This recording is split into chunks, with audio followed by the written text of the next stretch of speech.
Hi, this is ESPN's Dave Lamont, and you're listening to the Sports Objective Podcast, the unofficial podcast of the Pirates. Pirate Nation, purple and gold family, stand to your feet, put your crossbones up, and lean side to side, yeah, and lean side to side, yeah, and lean side to side, come on, yeah. Welcome to the island, man, it's crazy in here, a whole sea of purple and gold waving in here, keep a plank for the...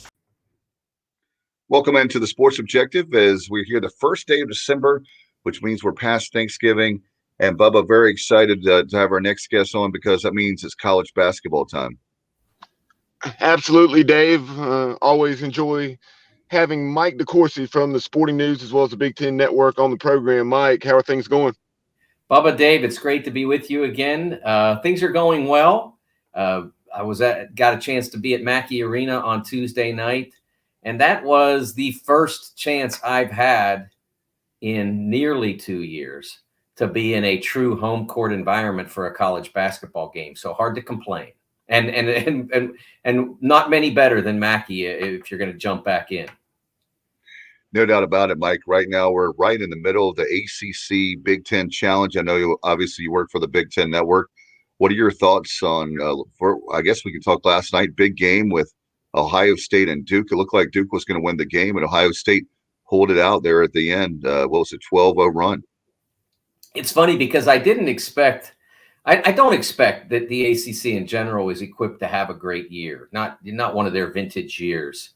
But I certainly expect that Duke will have a vintage year, and that I had no expectation that Ohio State was ideally built to deal with what the Blue Devils brought. But you do have to remember that playing on the road is different, and that Paolo Banchero had not played on the road in a college basketball game yet. Trevor Keels had not played on the road. Even in their two very high level neutral environments, Duke did a great job of standing up to Kentucky's voluminous fan base in New York City and to the slight geographic advantage that Gonzaga had in Vegas.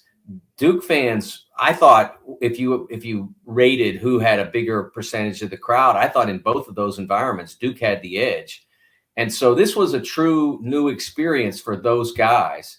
And I think it had an impact to an extent, especially when things started to get difficult in the second half. And the Ohio State fans really got into it. Ohio State basketball fans, they had a lot of pent up aggression to let out after losing to Michigan in football on Saturday. And so when they saw the chance that they were going to take down number one, and especially number one Duke, they let it all hang out. And I don't mean that they were over the line, but they were where they needed to be to create a home court advantage for their Buckeyes. No question about it. Bubba, I know you had a question. Yeah, Mike, you talk about being at Mackey Arena last night on the current AP Top 25 poll for this week. The Bullers are second, and they received 9 first-place votes. So just tell us what you saw out of them. They are an unbelievably deep team. In some ways, I would compare them to Kentucky's 2015 team. The difference being that Kentucky, out of the 2 platoons they were playing, they had, 8 pros and 5 McDonald's All-Americans or whatever the numbers were. They were ridiculous in that sense. Purdue doesn't have that, but Purdue also has guys. They have multiple players who've played 100-ish games, and then another crew of younger players, sophomores mostly, who went through a very difficult pandemic based year in which they had to be resilient and tough, and so they have a lot of very good players, and they essentially play them as 2 units.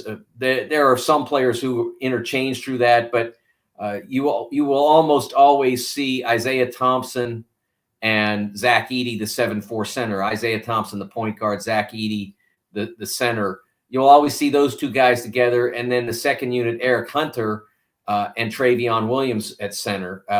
And those 2 guys are pretty much always together in the rotations.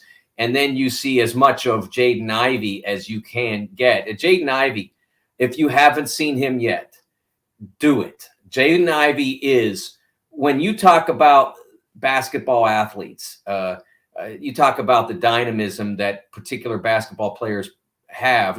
Some people will tell you that basketball players are the most dynamic athletes on the planet. A lot of people will tell you that. And so then think of that group, that subset, and then go to the very top of that chain, the Russell Westbrooks, Andrew Wiggins, guys like that. That's where Jaden Ivey resides. I mean, just a ridiculously dynamic player, and does things. He'll do.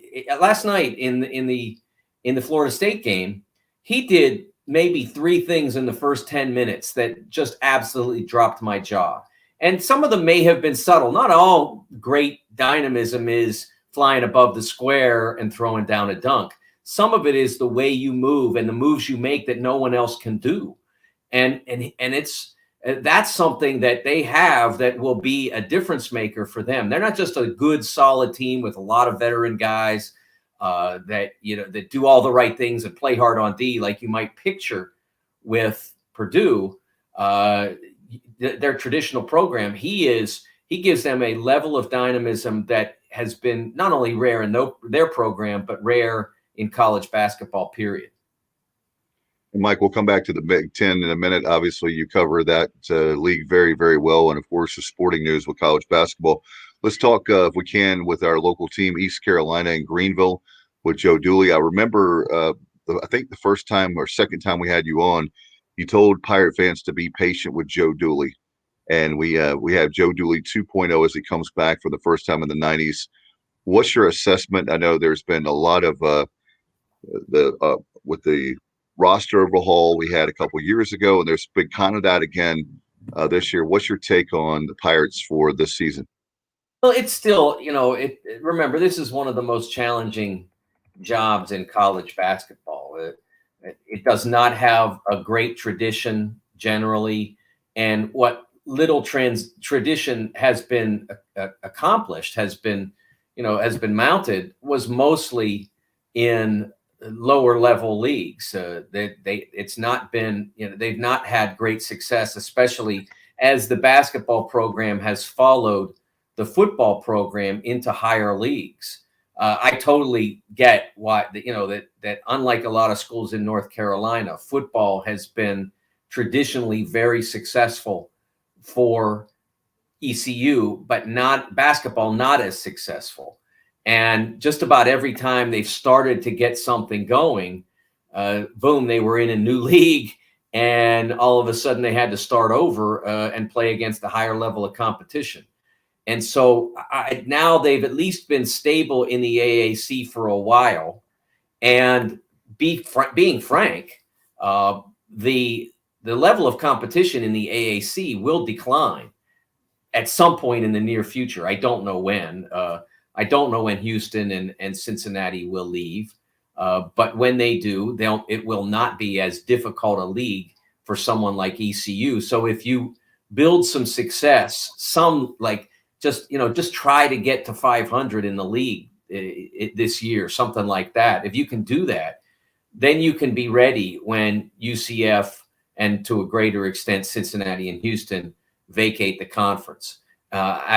We've seen some slight progress. I'm not going to pretend it's been overwhelming, but last year they were nearly 500 overall. League they did not do as well. But of course, the pandemic affected everybody differently. And this year they're off to a good start. I'm not going to pretend it's overwhelming. They're beating mid and low major teams, and they're not always beating them by significant margins. But they've also played one slightly higher and one higher level team, Davidson out of the Atlantic 10. They were competitive in that game. Oklahoma only lost by 5.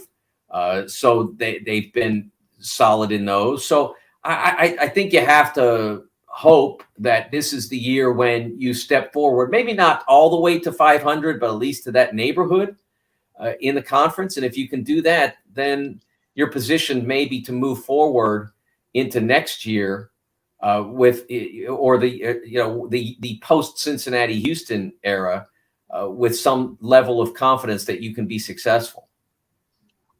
Mike, you look at the league as a whole, obviously everything that Kelvin Sampson has done with the University of Houston, taking them to a Final Four. Now they're in the top 15. Penny Hardaway at his alma mater has the Tigers in the top 15 as well, and top 10 for that matter at one point, at least this season. So just talk about other teams in the American. I really like the hire that Cincinnati made with Wes Miller coming over after several successful seasons at UNCG. And the Bearcats have already had a big win defeating Illinois by 20 points plus. Yeah, I think Kelvin's got a great group. Again, I don't think it's quite to the level of a year ago, but they certainly can be highly competitive and fight for the conference. They'll be the favorite to win the conference, but I think they're going to have a significant challenge. I think Cincinnati will be in there, although I don't know they're quite ready to win it. Memphis will be in there. The Memphis on defense, a year ago, they were elite. By February, March of last year, they were an elite defensive team. And they were very good defensively in the preseason NIT, especially in their first game. But even to a lesser extent, when they got beaten badly by Iowa State, they still were very disruptive defensively. But offensively, they have so much work to do. And if they want to reach the ambitions that they have and that their fan base has and that the media projected them to reach based on the acquisition of Jalen Duren and Amani Bates, 2 top 5 prospects, they have to get better on offense. I mean, and I don't mean they have to get competent on offense. If they were just a competent offense in terms of how they run it, and then you add in the high degree of skill that they have with a Bates and Landers Nolly, and I mentioned Duren, some other guys. If you could just run an offense competently, the talent that they have would overcome most of their opposition. But they're not competent offensively. They don't have good structure. Whatever structure they have, the players don't adhere to. They turn the ball over because they make bad decisions. Penny Hardaway made a poor decision to go through the summer and into this season with the plan to play Amani Bates at least part-time at point guard. Guys, he can't do it. He cannot begin the offense with the ball in his hands. You can run an offense through him. And if they had come into this year with the idea that, okay, we're not great at point guard, we've got this very good passing big man with great size who has good vision. He can hit cutters. So we're going to run the offense through the wing like Duke is doing with Wendell Moore. If they had come in with that plan, they'd be much farther ahead.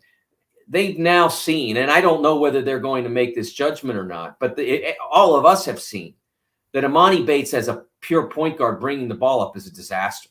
It affects him negatively. It affects them negatively. If they continue along those lines, they will not win this league. They will not. As a matter of fact, if they continue along those lines, I wouldn't be at all surprised if they finished behind Cincinnati. I think Houston will win it, but if Memphis were to solve this issue and get competent on offense, then they're in the race to win the league. But as it is now, I could not have less confidence in the way the offensive part of the Memphis Tigers is operated. Mike, what about we obviously want to not keep you today, so we'll shift gears with the ACC. I know we were talking about Duke with Coach K's last year. Obviously, having you on, just want to reflect on that a little bit, and obviously a swan song. But also, what do you think about besides Duke, the rest of the league? Yeah, I got a chance to sit down with Mike. I was very fortunate to have a one-on-one with him in advance of the season about a month ago. It was a real privilege, maybe 6 weeks ago. It was a real privilege to sit down with him. We had a wonderful conversation. He is very much geared up for this team. When we talked, you could tell he believed it was capable of something special. When I watched them practice, I saw a team that was certainly a top 5, top 10 team. We've seen, I remember when we talked, the one concern he had, maybe it wasn't even him, maybe it was some of the people around the program, that they wanted Paulo. I think maybe it was Mike. They wanted Paulo Banchero to play more aggressively around the rim. It just was just being introduced to Division I level toughness in the players that you go against. You don't see that much in high school. And of course, I don't think he had much of a high school season from a standpoint of games and such because of the pandemic. So he needed to get acclimated to that. It's happening. They're very pleased with how he's come along in that regard. The one problem that he's had has been staying on the floor late in games because of cramps. I think they'll get that situated. They'll get that resolved. The issue that Duke has in terms of developing into an elite championship contender is that at the point guard spot, they're not exceptional. And that, I mentioned before about running the offense through Wendell Moore, because Jeremy Roach he's a fine college basketball player, but he's not the level of point guard that has traditionally won a national championship for Duke. Think back to who's been in that position for them. Chris Duhon was an exceptional player. John Shire was an All-American. You go all the way back to Bobby Hurley, who was one of the greatest point guards in the history of college basketball. So they've had to run it through Wendell Moore. Jeremy Roach did step up in the Gonzaga game, hit the game's biggest bucket. So he was able to do that. He was able to stay in a game that he wasn't playing very well. And I think to that spot, he was like 2 of 11 or 2 of 12. So he showed a competitiveness in that moment that is going to serve him well and serve Duke well. But that's the one spot that if you're going to beat Duke, you have to exploit.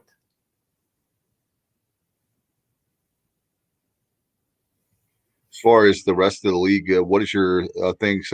Obviously, with tonight, big game is Michigan and North Carolina for Big Ten ACC Challenge. What about the Tar Heels having Hubert Davis first year after Roy leaving?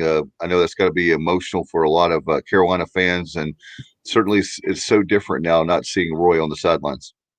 Surely is. I wish that he had done something similar to what Mike is doing. Because I would have liked to get a better chance to see him off, so to speak. Big fan of Roy. Loved dealing with him while he was playing.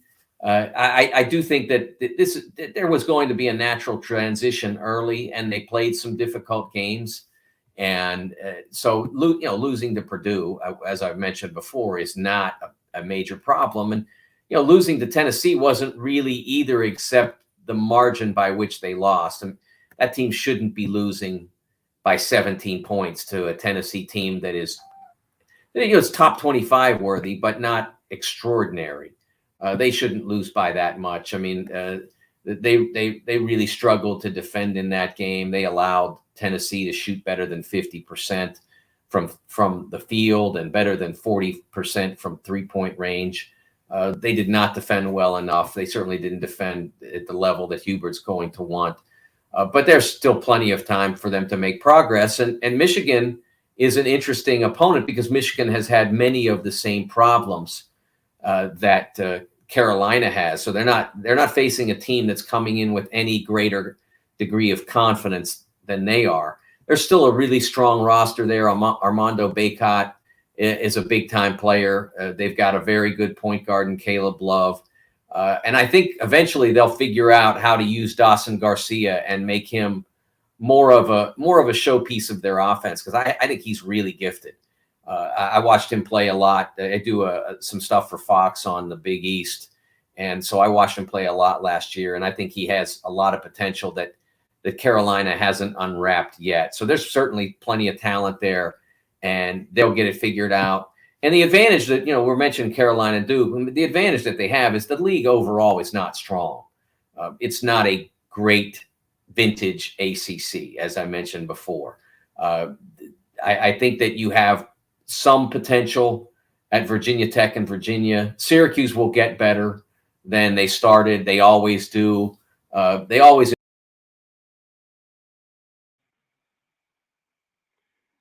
And we lost Mike DeCourcy there. He'll be back with us in just a second. I know that he was right in the middle of talking about the ACC.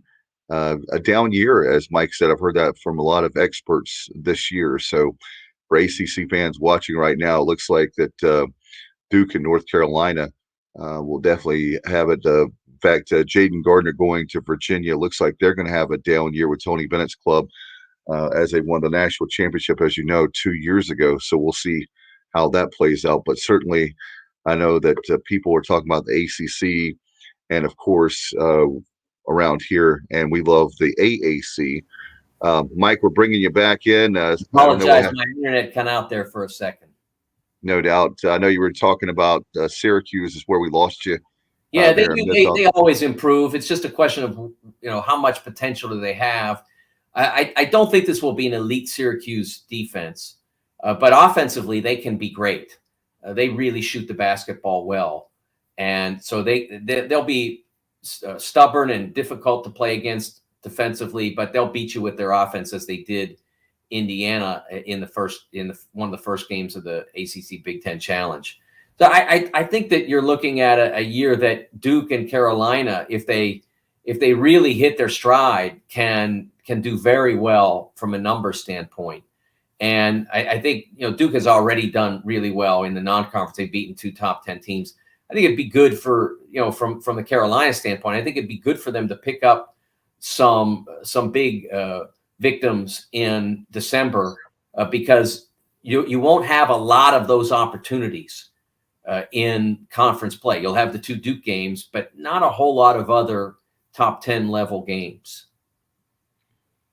No doubt. With we've talked about the ACC. So overall, you think Duke wins it at the end of the day?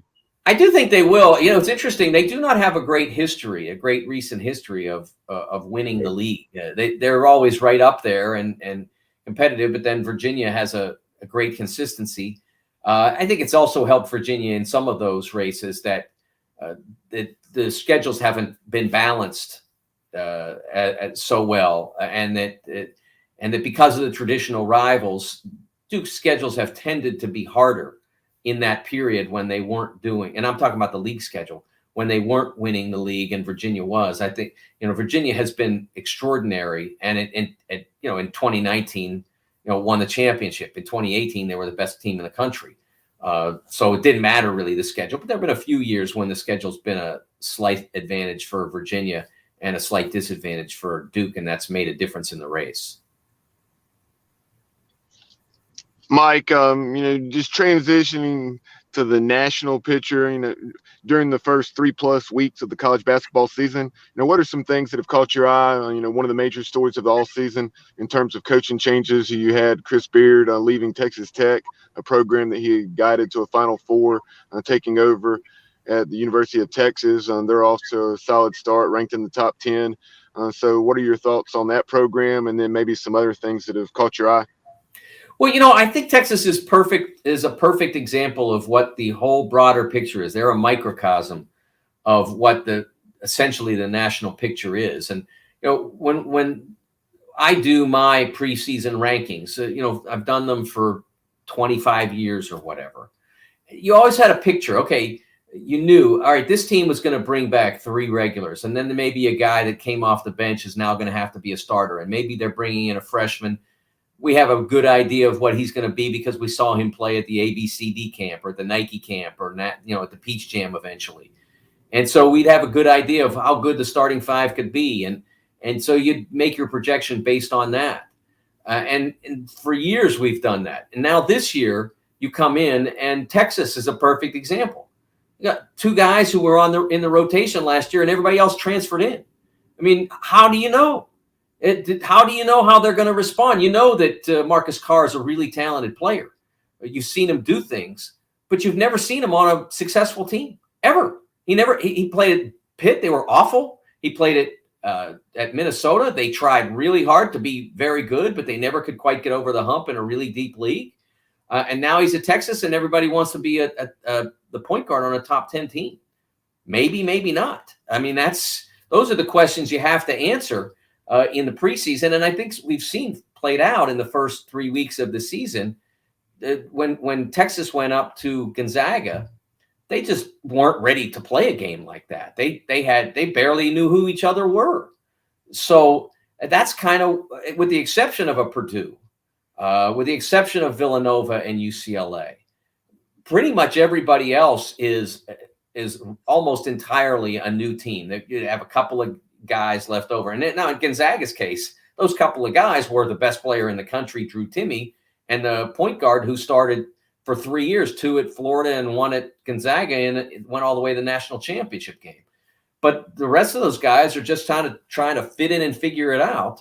It's really hard for all the coaches. I think that the best summation of that was by Bill Self after they played Michigan State and won in the Champions Classic, first night of the season.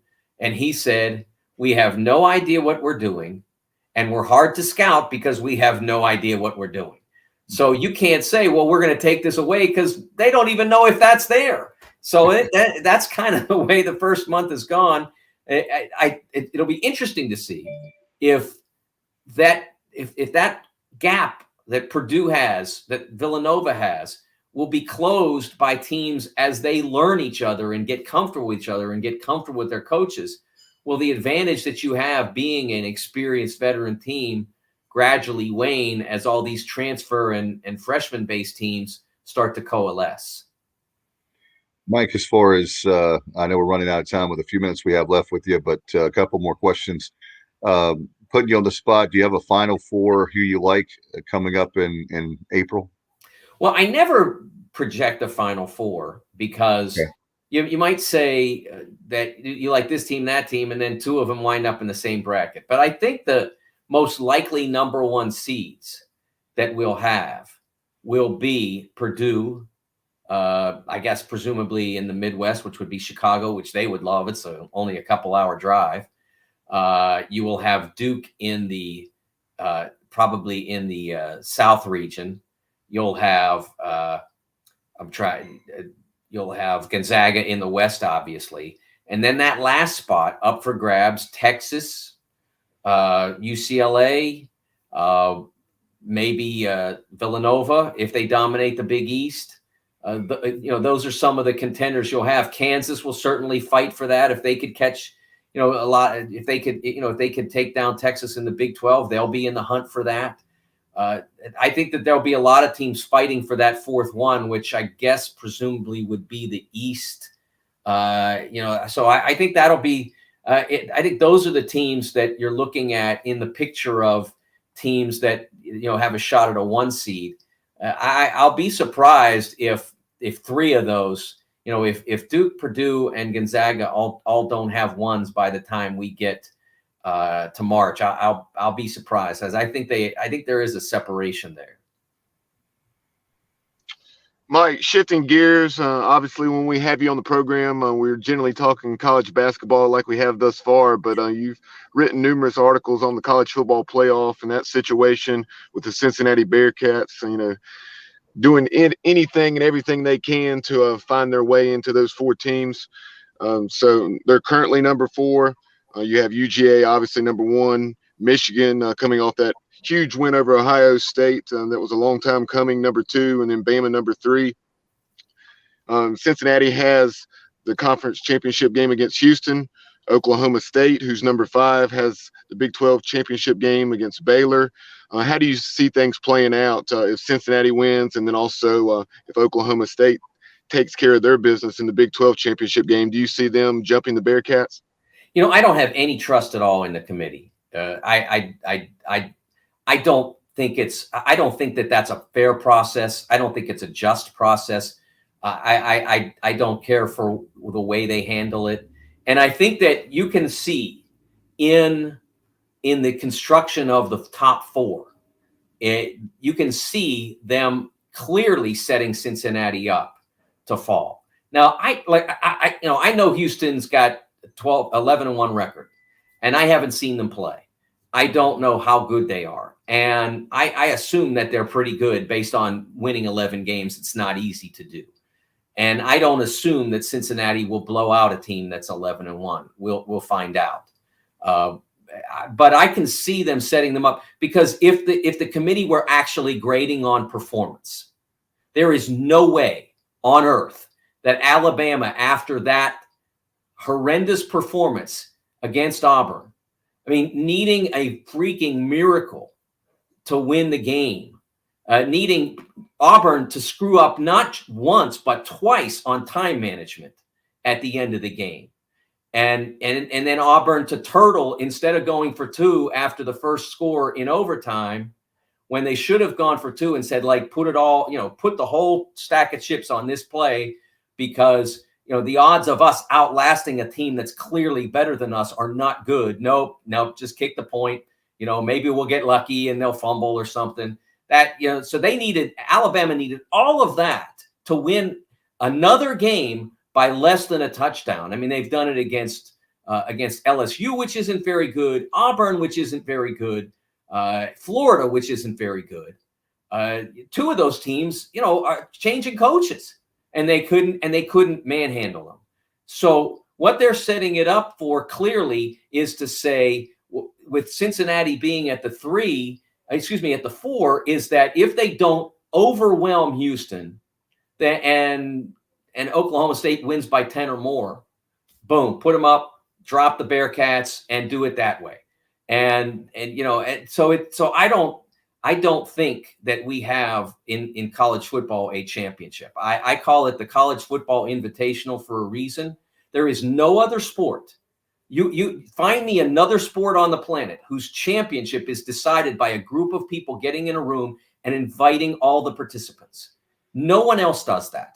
Every other college championship is decided by, if you win your league, you're in. And if you don't win your league, we're going to spread out we're going to fill out a field of however many teams are in that particular championship. Baseball is one number. College soccer is another. Basketball, we know, is 68. That's reasonable. Wimbledon, 128 players, I think.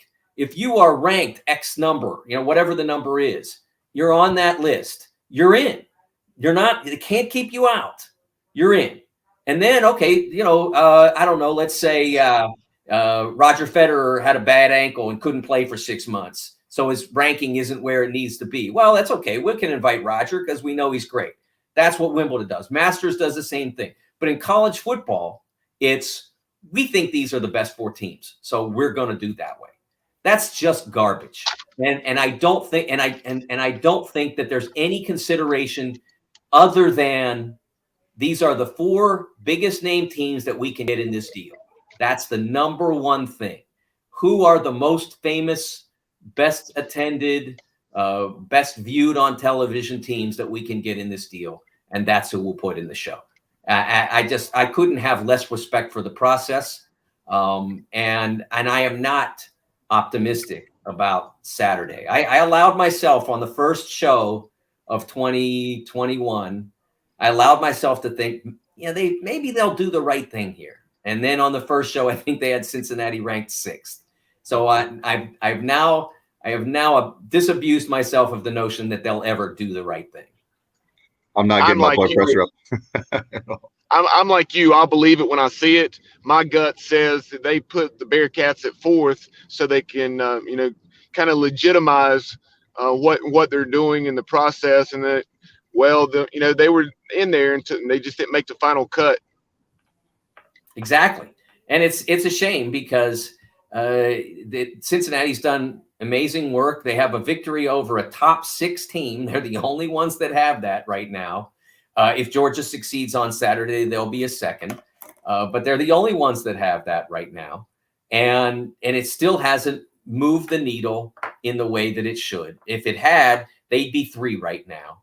And they wouldn't have any doubt that if they won. Now, I'm not guaranteeing they win on Saturday.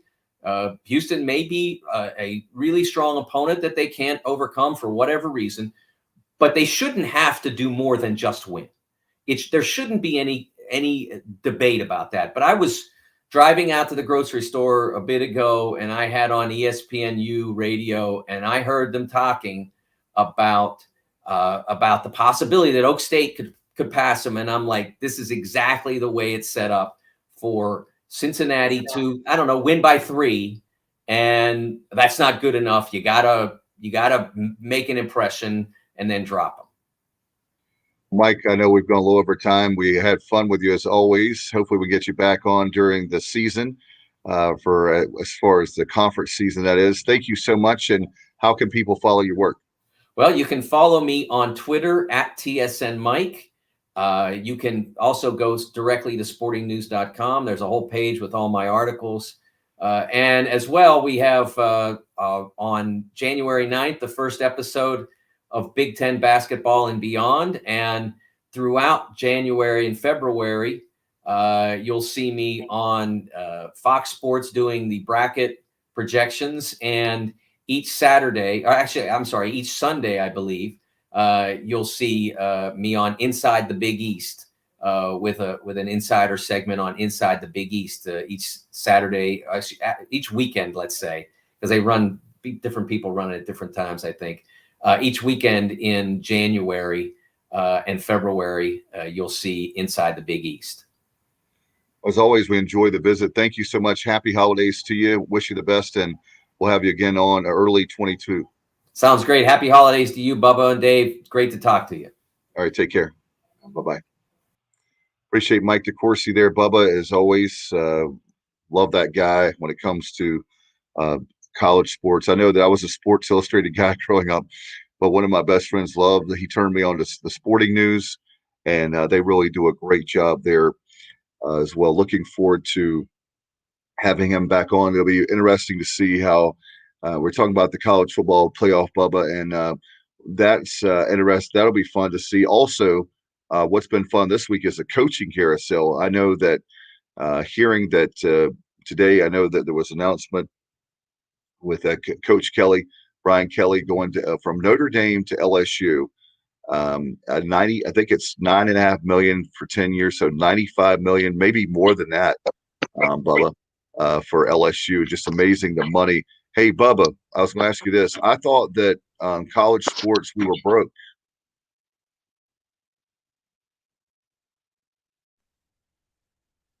I'm sorry, you cut out there for a moment, Dave. The last thing I heard is you were going to ask me this, and I didn't hear your question. I was saying you're not under FBI investigation. I was just simply asking you.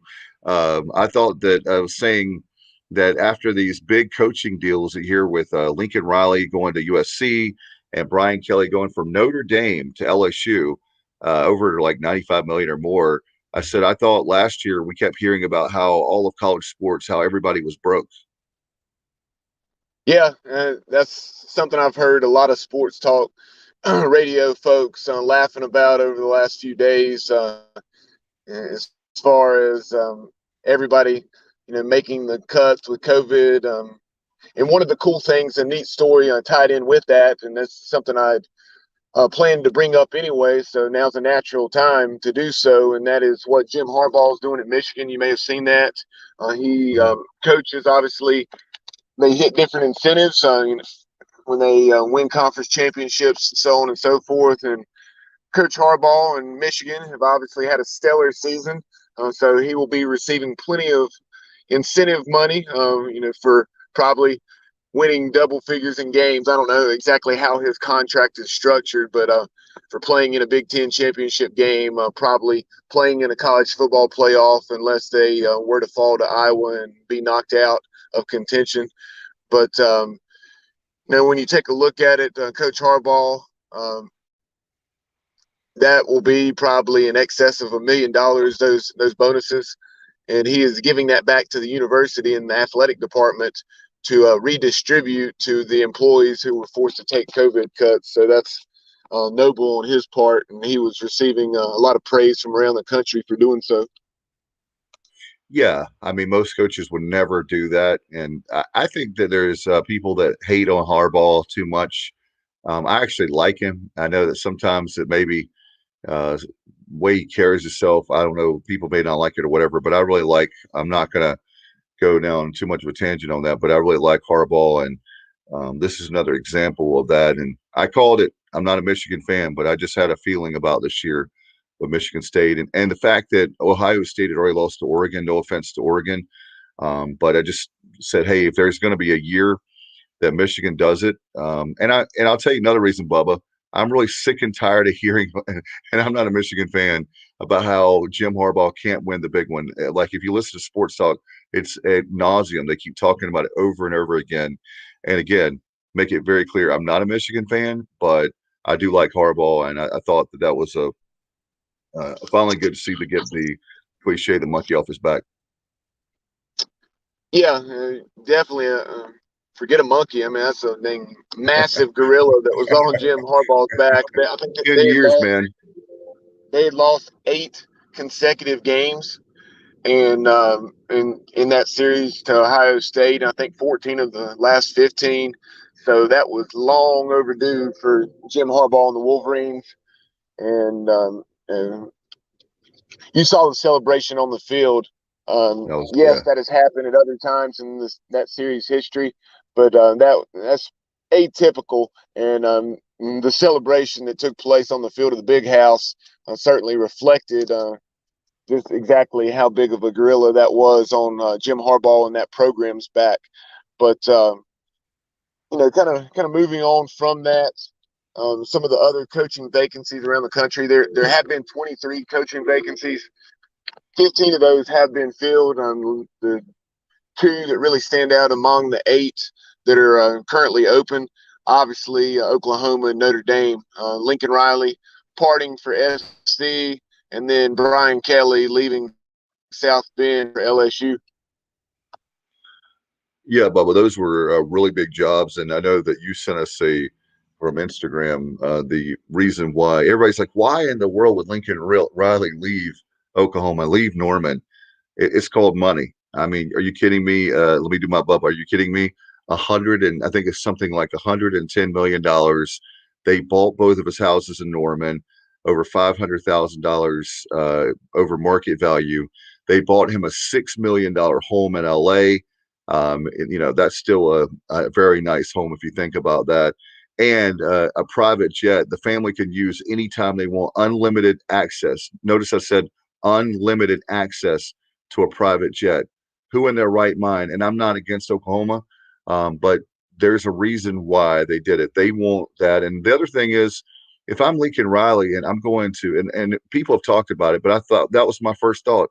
If you have to go to the SEC where you might win a championship, or do you go to a place like on the West Coast that has plenty of resources and that he has an easier path to get to the national championship? I really believe between the money and all, like the Godfather, an offer you can't refuse, and an easier path to the college football playoff is why he did it. Yeah, I would certainly agree with those statements. And, you take a look at it. I'm sure he's obviously familiar with everything that Pete Carroll and that regime did there. And he's envisioning himself and his staff accomplishing similar type of success at SC in the coming years.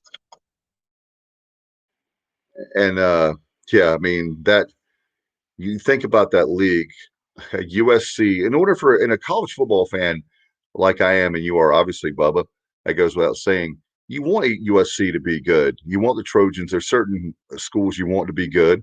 And then if you're a team like East Carolina and, hey, I don't think we're going to be playing the Trojans anytime soon. But if you happen to play a team like that and you beat them, then that makes it even more special. So USC has that rich tradition, LA, West Coast. Most people said Lincoln Riley, a guy from West Texas, does he really fit that? Well, I can give you $110 million reasons why, and all the things I laid out. It's a no-brainer why he goes to USC. Great. We have it on a YouTube channel. If you haven't seen the introductory press conference for him, I think, Bubba, you put that up yesterday or day before. The days are running together now, but you can watch that. And just a lot of cool things I think are headed their way. So if you're a Trojan fan, you should be happy. And, hey, if you're an Oklahoma fan, don't worry. You're a huge brand. You'll get a good coach. Yeah, as far as that Oklahoma job, a couple of the prominent names you would have expected to hear and definitely have heard a lot on social media and so forth.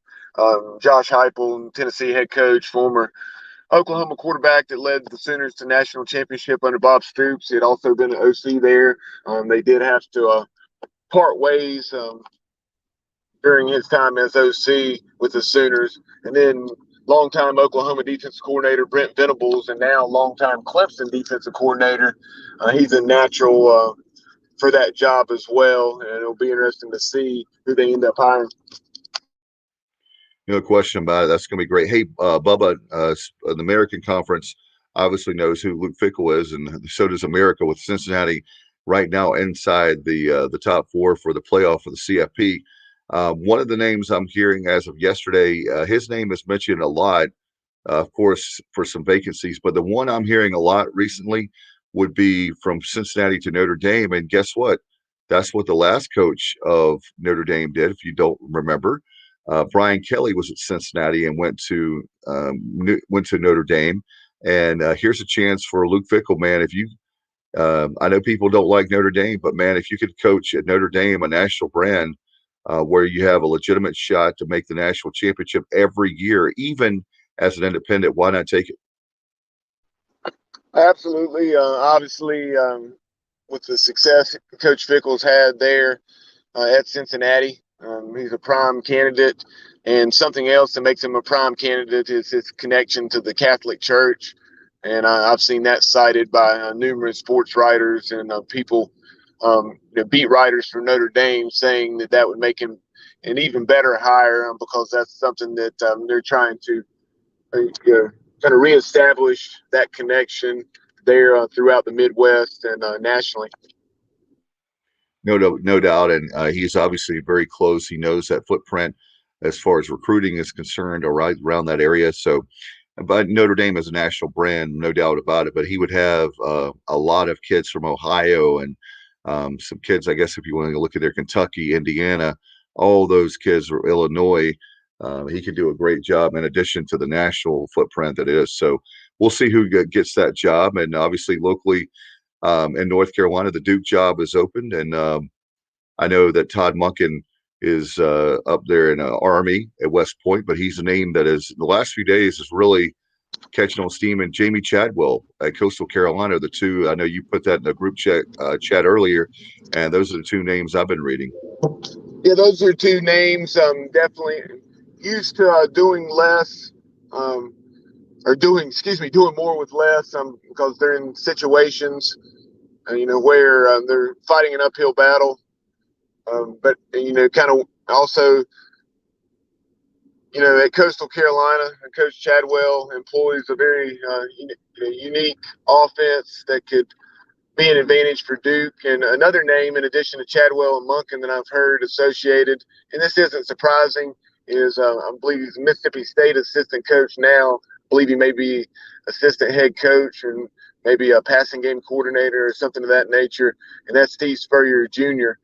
Steve Spurrier Jr.'s name has come up with that. Obviously, the HBC had so much success with the Blue Devils back in the late 80s, winning ACC titles and really doing a lot of good things there offensively before he took the Florida job.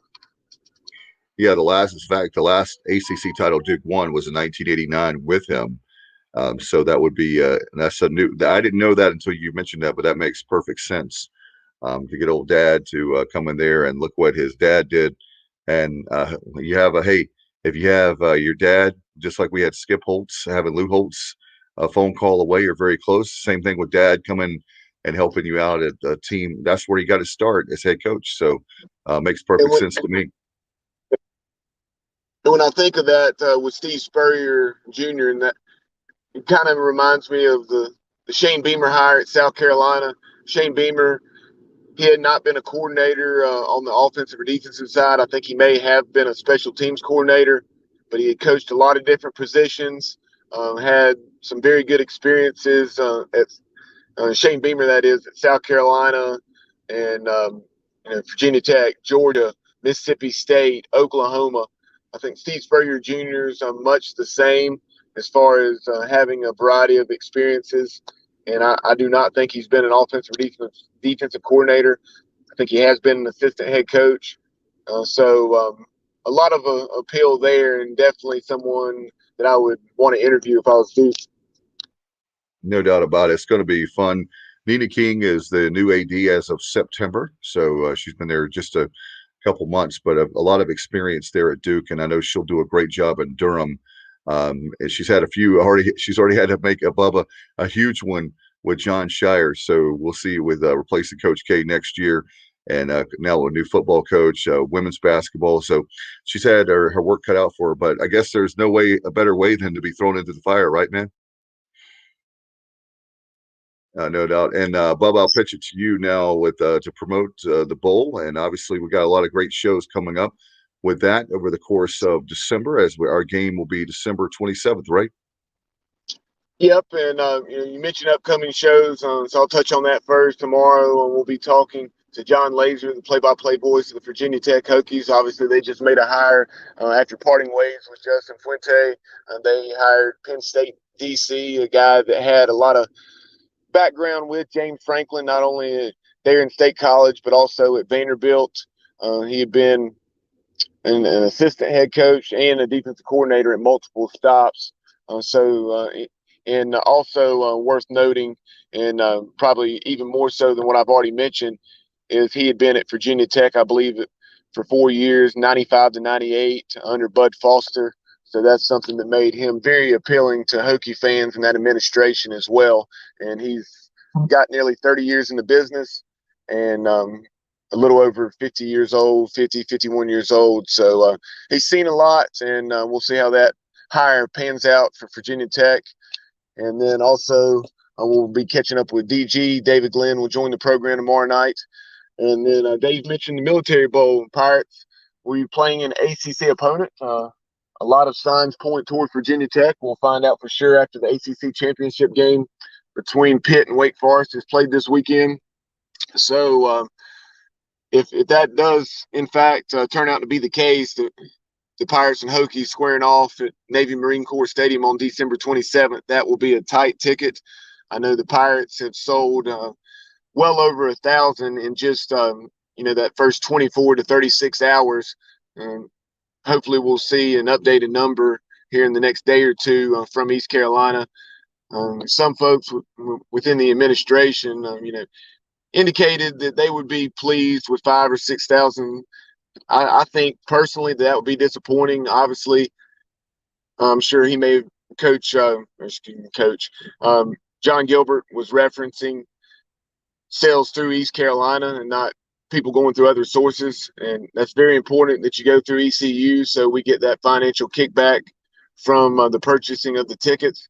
But I would hope that with as many Pirates as we have up and down throughout this region within a 5-hour radius of Annapolis, Maryland, that we can get right at or in excess of 10,000. I don't think that's an unreasonable goal whatsoever. Pirate Nation, you finally have a product that you've wanted for 7 years now, so you need to support it. It's time to really show up or shut up, in my opinion. No doubt about it. Get your tickets 1-800-DIAL-ECU, ecpirates.com, and hopefully I'll be able to get off work. That's my pray for me, those of you. But if not, I'll be watching the game, but I would love to be there, but I can't get that day off, unfortunately. Monday, December 27th at 2:30. But most important thing is we're in a bowl. It looks like it's going to be Virginia Tech. We'll see, but definitely a team from the ACC. All right, so I want to thank Mike DeCourcy of the Sporting News. Appreciate him. And we've got, like I said, a lot of great content. Just go to our YouTube channel and subscribe to our YouTube channel, by the way, at The Sports Objective for Instagram, at The Sports OBJ for Twitter, our Facebook page. Go there, and I appreciate all the support. Thanks to all the great sponsors. Until next time, for Bubba Rosenbaum and Mike DeCourcy, I'm Dave Richmond for The Sports Objective. Good night, everybody, and go Pirates.